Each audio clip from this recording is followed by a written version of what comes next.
Hello dears, എല്ലാവർക്കും സുഖമോ? ദേവി latest എപ്പിസോഡിന്റെ വിശേഷങ്ങളിലേക്ക് സ്വാഗതം. അപ്പൊ നമ്മുടെ ഇന്നത്തെ എപ്പിസോഡ് ആദ്യം തന്നെ നമ്മുടെ നന്ദൻ ഗിരീഷ് ഏട്ടനെ വിളിച്ച കാര്യങ്ങളൊക്കെ പറയുവാട്ടോ, നമ്മുടെ രജനി ചേച്ചിക്ക് ഇങ്ങനെ കുത്തേറ്റ കാര്യമൊക്കെ. അതിനുശേഷം നമ്മുടെ ദേവി നമ്മുടെ നന്ദനെ സമാധാനിപ്പിച്ചൊക്കെ ഇരുത്തുന്നുണ്ടെങ്കിൽ നമ്മുടെ നന്ദൻ ഞാൻ തനുജയ്ക്ക് ഇതിന് മറുപടി കൊടുത്തിരിക്കും എന്നൊക്കെ പറഞ്ഞ കട്ട കലിപ്പിലാട്ടോ. അപ്പൊ പിന്നാലെ നമ്മുടെ പ്രഭാവതിയും നമ്മുടെ സിദ്ധാർത്ഥനും വരുന്നുണ്ട്. അപ്പൊ നമ്മുടെ പ്രഭാവതി ഭയങ്കരമായിട്ട് നമ്മുടെ സിദ്ധുവിനോട് ദേഷ്യപ്പെടുന്നുണ്ട്. സിദ്ധു ആണ് എല്ലാത്തിനും കാരണം. സിദ്ധു വളം വെച്ച് കൊടുത്തിട്ടാണ് അവളിപ്പോ ഇങ്ങനെ ഇപ്പൊ കണ്ടില്ലേ, അവള് കാരണം നമ്മുടെ മോള് പോലും കുത്തിയിട്ട് കിടക്കുന്നതെന്നൊക്കെ പറഞ്ഞിട്ട് ഭയങ്കരമായിട്ടൊക്കെ ഇങ്ങനെ ആ ഒരു സങ്കടം കൊണ്ട് ദേഷ്യപ്പെടുന്നുണ്ട്. അപ്പൊ നമ്മുടെ ദേവി കുറെ ആശ്വസിപ്പിക്കുന്നുണ്ട് നമ്മുടെ പ്രഭാവതി. അമ്മേ, ആ ചേച്ചിക്ക് ഒന്നും പറ്റില്ല അമ്മേ, അമ്മ സമാധാനപ്പെട്ടിരിക്കുക എന്നൊക്കെ പറഞ്ഞ് നിൽക്കുന്ന ടൈമിൽ നമ്മുടെ ഗിരീഷ് ഏട്ടനും അമ്മയും കൂടി വരുന്നുണ്ട്. അപ്പൊ നമ്മുടെ ഗിരീഷ് ഏട്ടൻ നമ്മുടെ ദേവിയുടെ അടുത്ത് കാര്യങ്ങൾ ചോദിക്കുമ്പോഴാണ് അവിടെ നടന്ന സംഭവങ്ങൾ എല്ലാവരും വിശദമായിട്ട് അറിയുന്ന കേട്ടോ.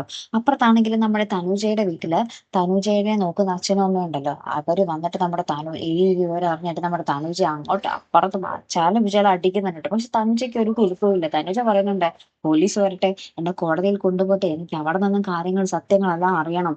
ഞാൻ കോടതിയിൽ നിന്ന് പറഞ്ഞ് വീണ്ടും ചന്ദ്രത്തേക്ക് കത്തിയുമായിട്ട് പോകും, ആ ദേവികയെ ഞാൻ ഇല്ലാതാക്കും, എന്നാൽ എന്റെ കലി അടങ്ങും എന്നൊക്കെ പറഞ്ഞ നമ്മുടെ തനുജയ്ക്ക് ഒരു അഹങ്കാരത്തിന് ലെവലേശം കുറവ് പോലില്ല കേട്ടോ.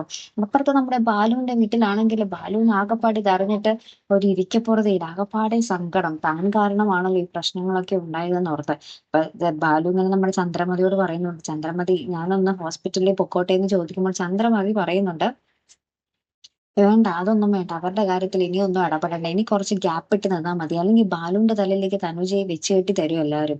അതാണ് എല്ലാവരുടെ ഉദ്ദേശം. സിദ്ധാർത്ഥനും ദേവികയും ഒക്കെ അതിനുവേണ്ടിയാ ശ്രമിക്കുന്നേ, അതെനിക്ക് ഇഷ്ടമല്ല എന്നൊക്കെ പറഞ്ഞ് നമ്മുടെ ചന്ദ്രമതി നമ്മുടെ ബാലുവിനെ തടയുന്ന ഒരു രംഗങ്ങളൊക്കെ തന്നെ കേട്ടോ കാണാൻ സാധിച്ചത്. ഒടുവിൽ നമ്മുടെ ഹോസ്പിറ്റലിൽ നമ്മുടെ രജനിക്ക് ബോധം വരുന്നുണ്ട്. അപ്പൊ നമ്മുടെ ഡോക്ടർ അപ്പം മറ്റേ പുറത്ത് നിൽക്കുന്നവരോട് ഇങ്ങനെ വന്ന് പറയുന്നുണ്ട്, സിദ്ധാർത്ഥനോടും നമ്മുടെ പ്രഭാവതിയോടും ദേവിനോടും എല്ലാവരോടും കൂടി നമ്മുടെ ഡോക്ടർ പറയുന്നുണ്ട്, രജനിക്ക് കുഴപ്പമൊന്നുമില്ല, അത്ര ആഴത്തിലുള്ള മുറിവ് ആറുന്നില്ല, അതുകൊണ്ട് തന്നെ ഇന്റേണൽ ഓർഗൻസിനൊന്നും കുഴപ്പമൊന്നും സംഭവിച്ചിട്ടില്ല, ആർക്കെങ്കിലും ഒരാൾക്ക് കയറി കാണാം എന്ന് പറയുമ്പോൾ നമ്മുടെ ഗിരീഷ് കയറി കാണുകയും ചെയ്യുന്നുണ്ട്, നമ്മുടെ രജനെ ആശ്വസിപ്പിക്കുകയും ചെയ്യുന്നുണ്ട്. അപ്പൊ രജനി പറയുന്നുണ്ട്, ഞാൻ അവിടെ എത്തിയില്ലായിരുന്നെങ്കിൽ ദേവികയുടെ ജീവൻ എന്തായിരുന്നാനെ, എന്നെ ദൈവമായിട്ട് കൊണ്ടുപോയി വിട്ടതായിരിക്കും അവിടെ എന്നൊക്കെ നമ്മുടെ ഗിരീഷിനോട് പറയുകയും ഗിരീഷ് അതൊക്കെ കേട്ടിട്ട് ഇങ്ങനെ ആശ്വസിപ്പിക്കുകയും ചെയ്യുന്ന ഒരു മുഹൂർത്തങ്ങൾ തന്നെയാണ് ഒടുവിൽ നമുക്ക് കാണുവാൻ സാധിച്ച കാഴ്ച.